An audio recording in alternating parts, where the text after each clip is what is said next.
Mana 11-fevralda bitta sirni ochamiz do'stlar. Gilosimiz Lapens. Do'stlar, ko'pchilik payvantayni ko'mib ekkan aniq. Bu do'stlar eng ziyon do'stlar. Bunday qilib payvantayni ko'mib bo'lmaydi do'stlar. Payvantayni ko'mib qo'ysalar chiriydi 100% daraxt.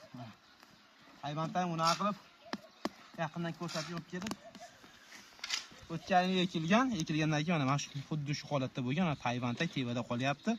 O'sishi bir yil aniq zo'r bo'ladi. Endi payvantayni ko'mgandan keyin holatini ko'rsatamiz. Ba'zan ko'rsataylik. Mana bargiga ahamiyat berasizlar.